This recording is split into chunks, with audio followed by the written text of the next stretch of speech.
લગ્ન ગીતો બેનો ગાઓ. તમે ગાઓ છો ને? લગ્ન ગીતમાં વેદાંત છે. કુમારી કન્યાએ કાગળ લખી રે મોકલ્યા. લગ્ન થાય છે ભગવાન. વેલે રાયા વો મોટા ના વરરાજા. આ કાયા રાણી કે છે, જીવાત્માને કે છે. કાયા રાણી કે છે કે તમે આવો, તમારી સાથે લગ્ન થાય. જીવનું શિવ સાથે લગ્ન થાય, કાયાનું આત્મા સાથે લગ્ન થઈ જાય તો જીવનને ચાર ચાંદ લાગે છે. આ વાતને પુષ્ટિ મહાપુરુષોએ, કવિઓએ, આપણા કવિઓએ બહુ લખ્યું સરસ. એમાં વેદાંતનો અભ્યાસ કર્યા પછી, રામાયણ ગીતા વાંચ્યા પછી એમને કેટલીક કવિતાઓનું સર્જન કર્યું છે. પણ એ વખતે સ્કૂલમાં આપણને આવે સમજણ હોય નહીં. મારી જન્મભૂમિની શાળા, કન્યા શાળા મારે જવાનું થયું તો એમને આવી વાતો કરી. મને તો એ વખત કંઈ સમજણ નથી પડતી. હું પડતો ત્યારે કવિતાની કવિ કલાપીએ કવિતા લખી છે, એ બધા જાણતા. જ્યાં જ્યાં નજર મારી ઠરે યાદી ભરી, ત્યાં આપની આંસુમયે આંખતી યાદી જરે છે આપની. માસુકોના ગાલની લાલીમય લાલી, અને જ્યાં જ્યાં ચમન જ્યાં જ્યાં ગુલો ત્યાં ત્યાં નિશાની આપની. કિસ્મત કરાવે ભૂલ તો કરી નાખું બધે, ધોવા બધે પાપને ગંગા વહે છે આપની. આખું ને ચરખે અને રાતે અમારી ગોદમાં આદમ બદમ બોલી રહી ઝીણી સિતારી આપની. દેખી બુરાઈ ના ડરું શી ફિકર છે પાપની, ધોવા બધે પાપને ગંગા વહે છે આપની. કેવું કેવું લખ્યું છે. એ શિક્ષકોને પણ આવી ખબર ન હોય કે પ્રકૃતિ, પ્રણય અને પ્રેમની અને ભક્તિની આ ગાથાઓ છે. કવિમાં પણ ઈશ્વરનો વાસ છે, સાહિત્યકારમાં ઈશ્વરનો વાસ છે. અમર સાહિત્ય છે. કવિ કે લેખક ક્યારે મળતો નથી, સર્જક ક્યારે મળતો નથી, એ અમર રહેતો હોય છે. આજે આપણે એની કવિતાઓ ગવાશે. આજે રામાયણ, મહાભારત, ભાગવત ગવાય છે. પૃથ્વી જ્યાં સુધી રહેશે, સૂર્યચંદ્ર જ્યાં રહેશે ત્યાં સુધી આનું મહાત્મ્ય ગવાશે અને લોકો સાથે આનંદ લોકો કરશે અને એમાંથી કંઈક તત્વજ્ઞાન મેળવશે. તો કે છે ઈશ્વર પર પૂરો ભરોસો રાખો.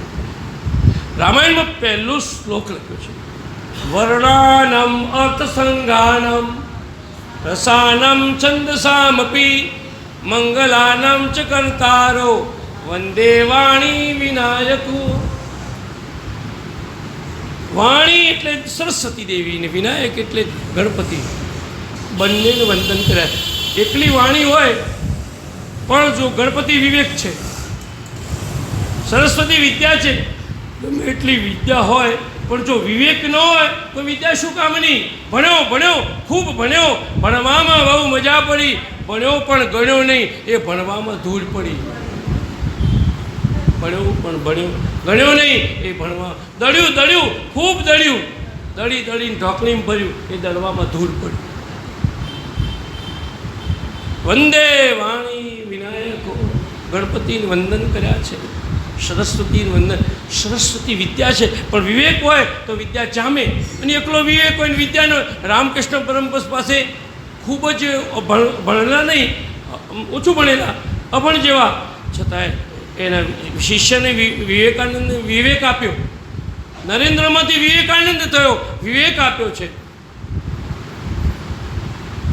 અને વિવેકાનંદ તો એ જમાનાનો ગ્રેજ્યુએટ કક્ષાનો માણસ. સ્વામી વિવેકાનંદ જ્યારે અમેરિકામાં ભાષણ આપવા ગયા ત્યારે ત્યાંની અંગ્રેજીમાં લેક્ચર આપ્યા એમણે. ત્યાંની મહિલાઓએ મશ્કરી કરી, what a bloody Indian, what a rascal Indian, what a clumsy Indian, કેવો મૂર્ખ ભારતીય છે, વોટ અ સ્ટુપિડ ઇન્ડિયન. જબ્બો પહેરેલો ભગવો અને માથે ફેટો અને ચંપલ પરદેશનો પહેર્યા છે. કોઈએ પૂછ્યું કે તમે તમારા ચંપલ તો અમારા દેશના પહેર્યા છે, ચંપલ પરદેશના પહેર્યા હતા અને બધું ભારતનું, માથે બધું ખમીસને. તો કહે છે તમારા દેશને મારા પગના નીચે રાખું છું, મારા દેશને મારા માથા ઉપર રાખું છું. In your country tailor makes man perfect.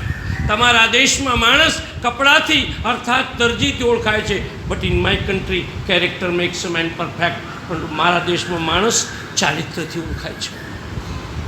અમારા દેશમાં money is lost, nothing is lost. જેને પૈસા ગુમાવ્યા છે એને કશું જ ગુમાવ્યું નથી. Health is lost, something is lost. જેને આરોગ્ય ગુમાવ્યું છે એને થોડુંક ગુમાવ્યું છે. But character is lost, everything is lost. ચારિત્ર ગુમાવ્યું એટલે ચારિત્રની એક સીમિત વ્યાખ્યા નહીં કરવાની. તમે હિંસા ક્યારે ક્યારે કરો છો? તમારું ચારિત્ર ક્યારે? તમે બીજાના આંકડે જઈને થૂક્યા હો ને એ પણ ચારિત્રહીનતા કહેવાય. તમે ઇન્કમ ટેક્સ ન ભરો તો એ પણ ચારિત્રહીનતા કહેવાય. તમે પાડોશીનું કંઈ પડાવી લો એ પણ ચારિત્રહીનતા કહેવાય. તમે તમારા છોકરાના લગ્ન 50 લાખ રૂપિયા ખર્ચીને કર્યા હોય ને, પાડોશીને ઘેર ખાવાનું હોય ને એના ઘેર જઈને એને ચા પીને તમારા છોકરાના અવસરના વખાણ કરો અને પેલાને દુઃખ થાય ને એ પણ હિંસા અને ચારિત્રહીનતા કહેવાય.